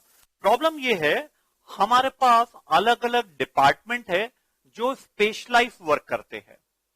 अलग अलग डिपार्टमेंट के अलग अलग वर्कर्स है जो अपने डिपार्टमेंट में एक्सपर्टाइज है। कटिंग डिपार्टमेंट वाला कटिंग में एक्सपर्टाइज है, ग्राइंडिंग वाला ग्राइंडिंग में एक्सपर्टाइज रखता है। अब प्रॉब्लम क्या है सिस्टम में, अगर आपने डिपार्टमेंट वाइज एक एक प्रो कंप्लीट किया तो आपने जो मशीन है वो बहुत हाई पावर कैपेसिटी की परचेज किया है। तो अब अगर ऑर्डर साइज स्मॉल भी आता है तो भी आपको पूरी कैपेसिटी ऑफ मशीन चलाना पड़ता है। पहला ड्रॉबैक ये। दूसरा, अगर इन कोई डिपार्टमेंट में कभी कोई प्रॉब्लम आ जाए, मान के चलिए ग्राइंडिंग डिपार्टमेंट में मशीन में प्रॉब्लम आ गई, तो अब जो आगे वाली प्रोसेस है ना, हीटिंग पैकेजिंग, ये प्रोडक्शन ही नहीं कर पाएगी, जबकि जो इसके पहले वाली प्रोसेस है ये प्रोडक्शन तो कर पाएगी लेकिन WIP जमा होते जाएगा। क्या बोला मैंने, सोचिए आप। मैंने बोला अगर ग्राइंडिंग डिपार्टमेंट के मशीन में या उसके वर्कर में कोई भी प्रॉब्लम आ जाती है, स्ट्राइक पे चले जाते हैं वर्कर, तो उसके आगे वाली प्रोसेस बंद हो जाएगी क्योंकि उन्हें इनपुट ही नहीं मिल रहा है, जबकि उसके पहले वाली जो प्रोसेस है वो WIP बनाते जाएगी, जिससे कंपनी को कोई भी बेनिफिट नहीं हो रहा है। फिर नेक्स्ट रीजन एक और है ट्रेडिशनल का। पहला मैंने क्या बताया, अगर आपने स्पेशलाइज वर्क के लिए बहुत हैवी मशीनरी लेके रखा है तो JIT में प्रॉब्लम ये आएगी, अब आप यहां पे अपनी मैक्सिमम कैपेसिटी पर हर बार वर्क नहीं करोगे, जितनी एक्चुअल डिमांड पुल हुई है बस उतना ही आपको प्रोडक्शन करना है, तो उतने प्रोडक्शन के लिए भी आपको बहुत हैवी मशीनरी ऑपरेट करना पड़ेगा। पहला रीजन ये। दूसरा, अगर कोई पर्टिकुलर डिपार्टमेंट में मशीनरी की प्रॉब्लम आ जाती है, लेबर के स्ट्राइक की प्रॉब्लम आ जाती है, तो उसके आगे वाली प्रोसेस आइडल हो जाती है, जबकि उसके पहले वाली प्रोसेस WIP बनाते जाती है। थर्ड प्रॉब्लम है इस लेआउट की, एक डिपार्टमेंट के द्वारा अगर जो आउटपुट बनाया जा रहा है, WIP बनाया जा रहा है, उसमें अगर डिफेक्टिव है तो डिफेक्टिव जब पूरी यूनिट बन जाएगी तब वो अगला डिपार्टमेंट बता पाएगा कि यार ये तुमने प्रॉपर क्वालिटी का स्पेसिफिकेशन का नहीं बनाया। जब तक वो डिफेक्टिव पूरे 100,000 यूनिट जो भी आपने उस बैच में बनाया है सभी यूनिट पे ऑकर्ड हो चुका है, इनकर्ड हो चुका है, ये प्रॉब्लम है। अब इसका एक तोड़ निकाला गया कि अब एक काम करे, प्रोसेस तो यही होगी, cutting, grinding, heating, assembling, packaging, लेकिन अब एक अपन काम करेंगे, अब एक मशीनरी बहुत हाई कैपेसिटी की ना परचेज करके अपन एक काम करेंगे, छोटी छोटी मशीनरी बहुत सारी परचेज कर लेंगे। जैसे इस एग्जांपल में अगर मैं बात करूं तो कटिंग की अपन 4 मशीनरी परचेज करेंगे जो कंपैरेटिवली लो कैपेसिटी की होगी, और वो सेलुलर लेआउट 1, सेलुलर लेआउट 2 ऐसे जाएगा। फिर दूसरे प्रोसेस की भी अपन छोटी छोटी 4 मशीनरी खरीदेंगे। तो ऐसे एक काम होगा कि एक सेल में अब हमारा WIP नहीं बनेगा। ध्यान दीजिएगा, एक सेल में अब हमारा WIP नहीं बनेगा। एक पर्टिकुलर सेल, ये ले लो आप, वर्किंग सेल 1, ये working cell 2, working cell 3, working cell 4, अब एक सेल हमें आउटपुट दे पाएगा। दूसरा बेनिफिट, अगर आपकी डिमांड कम पुल हुई है तो आपको चारों सेल ऑपरेट करने की जरूरत नहीं है। वर्किंग सेल जितना डिमांड पुल हुई है उतनी ही वर्किंग सेल आप ऑपरेट करें। तीसरा बेनिफिट, यहां पर आप देखोगे तो बंदे, अभी अपन जस्ट नेक्स्ट टॉपिक स्टार्ट कर ही रहे बेटा, वर्कफोर्स डेवलपमेंट, इसमें आप पढ़ेंगे कि यहां पे JIT के एक प्री रिक्विसाइड है कि बंदे को स्पेशलाइजेशन नहीं चाहिए। हमें जो बंदे चाहिए हमारे JIT टीम में वो चाहिए मल्टी स्किल, मतलब वो बंदा कटिंग का भी काम करे, वही बंदा ग्राइंडिंग का भी काम करे, असेंबलिंग का भी काम करे, पैकेजिंग का भी काम करे। अब हमें मल्टी स्किल बंदे चाहिए, तो वही बंदा उस इनपुट को, आउटपुट को दूसरे जगह इनपुट कर रहा है, फिर दूसरे जगह वो अगेन इनपुट कर रहा है। तो इसमें अगर डिफेक्टिव कभी पाया भी जाता है तो उस पर्टिकुलर यूनिट पर ही लॉस हुआ, पूरे आपके ऑर्डर पर डिफेक्टिव नहीं हो पाया, क्योंकि आपका जो वर्कर था वही वर्कर एक आउटपुट को दूसरे इनपुट पे रखता है, फिर दूसरे के आउटपुट को तीसरे के इनपुट में रख रहा है, तो ज्यादा अच्छे से समझ पाएगा कि यार इस यूनिट में डिफेक्टिव है या नहीं है। तो जो मेरी कैपेसिटी होती थी एक डिपार्टमेंट में, एक ही तरीके का वर्क होता था, हैवी कैपेसिटी मशीनरी लगाता था, JIT बोलता है आपको ऐसा नहीं करना है, आपको जो मशीनरी है वो मल्टीपल मशीनरी प्रोसेस की परचेस करना है और एक अलग अलग सेल्यूलर लेआउट बना देना है। इसीलिए मैंने बोला था बेटा आपको जब मैं सप्लायर पढ़ा रहा था, जेआईटी स्मॉल बिजनेसमैन की बस की बात नहीं है। एक तो सप्लायर आपको साथ कोऑपरेट नहीं करेगा स्मॉल बिजनेसमैन के बाद, दूसरा ये वाला पॉइंट जो मैंने आपको बताया था कोऑर्डिनेशन अमंग मशीन में मिलेगा। सेलुलर लेआउट बनाना आज की तारीख में अपनी पूरी मशीनरी को रिप्लेस करना विद सेलुलर लेआउट एक हैवी कैपिटल एक्सपेंडिचर इनिशिएटिव है, जो एक छोटी मोटी ऑर्गेनाइजेशन कभी भी नहीं कर पाएगी, है ना। तो इस रीजन के कारण मैंने आपको बोला था जो बिग बिजनेस टाइकॉन है उनके लिए सिस्टम बना हुआ है, क्योंकि सप्लायर भी उन्हीं को कोऑपरेट करेगा, और वर्किंग सेल वाला जो कल्चर है हैवी कैपिटल इन्वेस्टमेंट है, तो वो उनके पास कैपेबिलिटी है हैवी कैपिटल इन्फ्यूज करने के लिए, तो उनके लिए प्रैक्टिकली पॉसिबल है। चलिए तो क्या पढ़ रहे हैं अपन, successful implementation of GIT system, जिसमें कौन कौन से टॉपिक हो चुके हैं, सप्लायर हो चुका है, सेकेंड आपका सेटअप टाइम हो चुका है, थर्ड आपका कोऑर्डिनेशन ऑफ मशीन में 2 पॉइंट थे, कैनबेन कार्ड और सेलुलर मैन्युफैक्चरिंग, जो जस्ट अभी अभी अपन ने कंप्लीट किया। नाउ द फोर्थ पार्ट और बहुत ही इंपॉर्टेंट पार्ट है वर्कफोर्स डेवलपमेंट, बहुत ही इंपॉर्टेंट। मतलब सप्लायर के अलावा अगर जहां पे कंपनी फेल्यूर होती है ना जीआईटी सिस्टम में, पहला है सप्लायर के साथ आपका कोऑर्डिनेशन नहीं रहता, the very first reason of failure of JIT, and the second reason is workforce development, ये आपका फेल्यूर नंबर 2 रीजन है। उसके बाद फिर सेटअप टाइम, उसके बाद फिर कोऑर्डिनेशन ऑफ मशीन, मतलब वो बाद में आते रीजन। सबसे बड़े रीजन ये दो है, आपका जीआईटी सक्सेसफुल होगा या नहीं होगा इन दो चीजों पर डिपेंडेंट है। The first one is supplier के साथ coordination and the second one is workforce development. Traditional system में ये होता था, जैसे जस्ट अभी अभी जो आपने डायग्राम देखा था, एक ही डिपार्टमेंट करेगा, डिपार्टमेंट का एक ही बंदा करेगा, कटिंग कर रहा है तो कटिंग प्रोसेस ही अपना रहा है, वो असेंबल कर रहा है तो वो असेंबल ही कर रहा है। जबकि need of the hour JIT है कि अब हमें बंदे टैलेंटेड नहीं चाहिए, हमें बंदे स्पेशलिस्ट नहीं चाहिए, हमें मल्टी स्किल्ड बंदे चाहिए। सबसे पहली रिक्वायरमेंट जीआईटी की कि वो बंदा एक मशीन नहीं, एक प्रोसेस नहीं, कई सारी प्रोसेस वो परफॉर्म कर पाए, तब जाके वो हमारे जीआईटी के लिए सिस्टम तैयार हो पाएगा। तो सबसे पहला पॉइंट जो आपको वर्कफोर्स डेवलपमेंट में लिखना है वो ये है कि जो हमारे बंदे होंगे अब हमें उन्हें मल्टी स्किल्ड बनाना है, नॉट स्पेशलिस्ट बनाना है। मल्टी स्किल्ड का मतलब they will able to handle a multitude of task, ये पहला पॉइंट। सेकेंड पॉइंट बहुत इंपॉर्टेंट है, मेंटेनेंस का जो वर्क होता था ना जनरली आज की तारीख में वो आउटसोर्स होता था, या तो कोई हमारा ही डिपार्टमेंट मेंटेनेंस करता था। अब यहां पे थोड़ा सा चेंज करना पड़ेगा आपको जीआईटी सिस्टम में। दो टाइप के हम मेंटेनेंस बोल देते हैं अब, एक है शेड्यूल मेंटेनेंस या टेक्निकल मेंटेनेंस बोल दो ज्यादा बेटर है। एक है टेक्निकल मेंटेनेंस और एक है डे टू डे मेंटेनेंस। तो टेक्निकल मेंटेनेंस तो अभी भी आपकी टेक्निकल टीम ही करेगी, लेकिन जो day to day related maintenance है अब उसके लिए उसी मशीन ऑपरेटर को आपको ट्रेनिंग देना पड़ेगा जो उस मशीन को ऑपरेट कर रहा है, कि डे टू डे मशीन के जो भी मेंटेनेंस है that maintenance should also be done by that staff जो ऑलरेडी हमें मल्टी स्किल्ड चाहिए। तो न सिर्फ वो प्रोडक्ट बनाने में मल्टी स्किल्ड होना चाहिए, बल्कि वो लिमिटेड मेंटेनेंस या डे टू डे मेंटेनेंस भी अब उसी बंदे के द्वारा होना चाहिए। फिर डे टू डे मेंटेनेंस का मतलब बेटा कन्वेयर बेल्ट होता है मशीन को चलाने का, वो कन्वेयर बेल्ट कैसे चेंज करते हैं वो उसको आना चाहिए, उसके लिए वो मेंटेनेंस टीम को ना बुलाए। फिर नट बोल्ट एंड स्क्रू थोड़े लूज हो जाते हैं, उसको टाइटन करना इसी बंदे को आना चाहिए। फिर ऑयलिंग, जो ऑयल अपन देते हैं ना मशीन को, वो इस बंदे को आना चाहिए। फिर इंजन ऑयल अगर चेंज करना है तो कैसे करना है ये इसको आना चाहिए। छोटे मोटे काम। जहां फिर बड़े टेक्निकल मेंटेनेंस आते हैं तो डेफिनेटली हम एक बंदे से एक्सपेक्ट नहीं कर सकते कि वो ना प्रोडक्शन भी करे और मेंटेनेंस भी ना। इसलिए ये वर्ड बहुत ही इंपॉर्टेंट है, limited maintenance.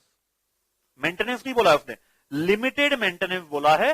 Day to day related maintenance अब यही बंदा करेगा। अब देखिए सोच में कितना अंतर आ गया बेटा। पहला, हमें बंदा स्पेशलिस्ट नहीं चाहिए, टैलेंटेड नहीं चाहिए, हमें मल्टी स्किल्ड वाले बंदे चाहिए। सेकंड, जो बंदा हमारी मशीन को ऑपरेट कर रहा है वही बंदा अब डे टू डे मेंटेनेंस भी वही करेगा, उस टाइप के बंदे हमें चाहिए। थर्ड पॉइंट, इंस्पेक्शन के लिए कोई अलग से डिपार्टमेंट नहीं होगा। अगर आपकी मशीन के द्वारा वो प्रोडक्ट निकला है, फिनिश गुड्स बना है, तो आपकी रिस्पॉन्सिबिलिटी है चेक करना कि क्या ये हमारी क्वालिटी के स्पेसिफिकेशन के अकॉर्डिंगली है या नहीं। एक और काम बढ़ गया भाई साहब, अब जो बंदा है वो स्पॉट भी करेगा प्रोडक्ट एरर, फिर उसको ये भी ट्रेनिंग आपको देना पड़ेगा कि पूरा सिस्टम कैसे फ्लो करता है, मशीन कैसे वर्क करती है, इनपुट कहां जाता है, फिर वो मशीन क्या प्रोसेस करती है, वहां पे कौन से पार्ट है, ताकि उसके माइंड में जब एक फ्लो आ जाएगा तो प्रॉपरली वो मशीन को हैंडल कर पाएगा। एंड द लास्ट ट्रेनिंग उसको देना है कि मशीन का साउंड, जब भी बेटा टू व्हीलर या फोर व्हीलर खराब होती है ना, तो राउंड लेता है, से मशीन बाइक की या व्हीकल की आवाज पे पहचानता है कि अल्टीमेटली प्रॉब्लम कहां है। अगर मशीन में प्रॉब्लम है तो जो उसका साउंड है ना, नॉर्मल साउंड, वो कहीं ना कहीं चेंज हो जाता है। तो उस बंदे को आपको ट्रेनिंग देना पड़ेगा जो मशीन को ऑपरेट कर रहा है कि अगर इस टाइप के साउंड क्रिएट हो रहे हैं तो आपको प्रोडक्शन बंद कर देना है, आपको अननेसेसरी प्रोडक्शन नहीं करना है। हमें फर्स्ट टाइम गुड यूनिट चाहिए, हमें प्रोडक्शन वाली यूनिट नहीं चाहिए।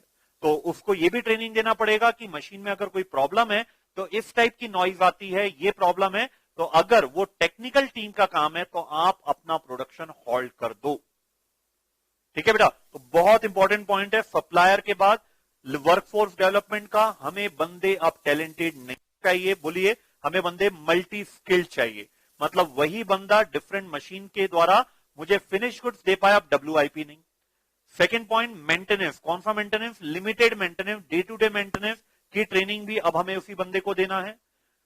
एरर को स्पॉट करने की ट्रेनिंग भी उसी बंदे को देना है। पूरा सिस्टम उसे समझाना है और उसको यह भी समझाना है कि मशीन में बड़ी प्रॉब्लम आती है तो इस प्रकार से मशीन बिहेव करती है, तो आपको अपना प्रोडक्शन वहां पे रोक देना है। ये तो हुआ बेटा वन साइडेड बात कि हर कुछ आपने चाहा अपने एम्प्लॉय से कि वो मल्टी स्किल्ड हो जाए, वो मेरा लिमिटेड मेंटेनेंस भी परफॉर्म कर दे। नाउ अब आपको उसको जो कंपेंसेशन सिस्टम है उसको आपको रिकंफिगर करना पड़ेगा। अब उसके बारे में भी सोचना पड़ेगा। अभी तक ट्रेडिशनल नॉन JIT में ये होता था कि बंदे की एफिशिएंसी, एफिशिएंसी मतलब स्पीड, कम समय में अगर वो ज्यादा यूनिट बना पाता था तो हम उसे बोनस देते थे। अभी तक जो हमारा कंपेंसेशन सिस्टम होता था, हम बड़ा थे कि हमारे बंदे ने आवर्स में यूनिट बनाने को 3 आवर्स लगते हैं, तो बोनस देते थे हाल से रोवन प्लान के हिसाब से based on it speed. Now JIT system में हमें नहीं चाहिए जल्दबाजी में काम। अगर उस यूनिट को बनाने में 2 आवर्स लग रहे तो 2 आवर्स ही ले भाई, हमें नहीं बनाना है उस यूनिट को 1.5 आवर में, 2 आवर्स ही ले। लेकिन जब भी तूने यूनिट बनाया, क्या वो फर्स्ट टाइम गुड यूनिट बनी? अगर वो फर्स्ट टाइम गुड यूनिट बनी है then you are eligible for bonus. यहां पे सोच बदलना पड़ेगा आपको अपने एम्प्लॉय की। हमें एम्प्लॉय से अब स्पीड में वर्क नहीं चाहिए, उनकी नॉर्मल एफिशिएंसी पर हमें वर्क चाहिए, लेकिन एक कमिटमेंट चाहिए कि जो भी यूनिट आप बना रहे हो that should be first time good unit. मैंने गुड यूनिट नहीं बोला बेटा, उसके पहले मैंने 2 एडजेक्टिव लगाया हूं, verb. First time good unit, पहली बार में ही आपके द्वारा जो यूनिट बनी है वो बिल्कुल perfect according to our specification बननी चाहिए। तो यहां पे लिखा भी है बेटा, देखिए द वर्कफोर्स का जो पेमेंट है अब हमें हाई प्रोडक्शन से शिफ्ट होके उसको शिफ्ट करना पड़ेगा हाई प्रोडक्ट क्वालिटी में। मतलब अब वॉल्यूम कितना दे रहा है उससे हमें मतलब नहीं है, तो अपना पूरा समय ले, अपनी नॉर्मल एफिशिएंसी पर वर्क कर, लेकिन जो भी यूनिट बना के दे रहा है वो फर्स्ट टाइम गुड यूनिट होना चाहिए। This is all about workforce development. तो पढ़िए बेटा, आपके पास समय है, मैं आपको समय देना चाहूंगा, करीबन 3 मिनट लगेंगे इसमें। आपको एक एक पॉइंट पढ़िएगा बारीकी से पूरा वर्कफोर्स डेवलपमेंट का, और खास करके लास्ट पैरा भी कि अब आपको इसका कंपेंसेशन सिस्टम कैसे रिकंफिगर करना पड़ेगा, फिर अपन आगे बढ़ते बेटा, है ना। तो आपके पास 3 मिनट दे रहा हूं मैं।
चलिए बेटा, पढ़ लिया आपने? तो अब एक काम करते, जितना अभी तक पढ़ा उसको रिवाइज करते। 2 पॉइंट अपने पेंडिंग रहेंगे इसमें। वेरिएंस एनालिसिस बहुत ही सिंपल पॉइंट है, और अकाउंटिंग सिस्टम नथिंग स्पेशल, है ना। तो अभी अपने इस लेक्चर में आपने स्टार्ट किया जेआईटी सिस्टम की डेफिनेशन, सबसे पहले सीआईएमए के हिसाब से। उससे हमें 3 बातें पता लगती है कि जेआईटी हम चाहे तो सिर्फ और सिर्फ रॉ मटेरियल के लिए लगा सकते हैं, जेआईटी सिर्फ और सिर्फ हम चाहे तो हम प्रोडक्शन के लिए लगा सकते हैं, हम चाहे तो दोनों के लिए लगा सकते हैं। ये हमें 2 बातें यहां से पता लगती है। थर्ड पॉइंट हमें पता लगता है जेआईटी कभी भी एक्सपेक्टेड डिमांड पर वर्क नहीं करता है, that is push system. JIT will always work on pull system, that is actual demand पर वर्क करता है। जितनी एक्चुअल डिमांड जनरेट होगी उतना ही प्रोडक्शन करेंगे, उतना प्रोडक्शन के लिए जितना कंज्यूम्ड होगा उतना ही रॉ मटेरियल परचेज करेंगे। मैं कई बार रिपीट कर चुका बेटा, अपन ने फर्स्ट हाफ में आज के लेक्चर में देखा था कि जेआईटी में आप बेसिक स्टॉक मेंटेन करते हो, वही स्टॉक आपके लिए मिनिमम, मैक्सिमम, रीऑर्डर लेवल सभी होता है। कस्टमर को आप तुरंत डिलीवर कर पाते हो क्योंकि आपके पास ऑलरेडी स्टॉक है। लेकिन अगर प्रोडक्शन पुल नहीं हुआ, डिमांड पुल नहीं हुई, तो आप आज की तारीख में प्रोडक्शन नहीं करेंगे। प्रोडक्शन अगर डिमांड आपकी आधी पुल्ड हुई है तो आप हाफ कैपेसिटी पर ही प्रोडक्शन करेंगे। जितनी एक्चुअल डिमांड हुई है उतना ही आप प्रोडक्शन करेंगे। फिर सेकंड पॉइंट आपने देखा क्या क्या हमें करना पड़ेगा ताकि हम सक्सेसफुली जेआईटी इंप्लीमेंट कर पाए। सबसे पहला पॉइंट था सप्लायर का। हमें हमारी टर्म्स एंड कंडीशन पे वर्क करने वाले सप्लायर चाहिए, हमारी डेट, हमारी क्वालिटी, हमारी क्वांटिटी। हमारे इंजीनियरिंग स्टाफ वहां पे जाएंगे, उनका पूरा सिस्टम चेक करेंगे, अगर अपग्रेडेशन, मॉडिफिकेशन चाहिए तो उन्हें सजेस्ट करेंगे। और गॉन आर द डेज की परचेज डिपार्टमेंट होता था, अब हमारे स्टोर का कंप्यूटर सिस्टम हमारे सप्लायर के कंप्यूटर सिस्टम के साथ कनेक्टेड होगा through EDI, electronic data interchange, ताकि रियल टाइम पे सप्लायर को नोटिफिकेशन चले जाए हमें कितने रॉ मटेरियल की जरूरत है। Second, setup time. एक बैच कंप्लीट होने पर जब दूसरी बैच स्टार्ट होती है तो उसको हम बोलते हैं setup time. Traditional that is non JIT में हमारा सेटअप टाइम चूंकि कॉस्ट बहुत ज्यादा होती थी कि इसलिए हमारा क्लाइंट सोचता था वो सेटअप टाइम में जितनी यूनिट बन सकती है उस बैच में पूरी यूनिट बना ली जाए ताकि सेटअप कॉस्ट पर यूनिट में कम आए। लेकिन ये चीज आपके जेआईटी में नहीं चलेगी क्योंकि जितनी एक्चुअल डिमांड पुल होगी उतना ही हम प्रोडक्शन करेंगे, तो हमें कहीं ना कहीं सेटअप टाइम को रिड्यूस करना पड़ेगा।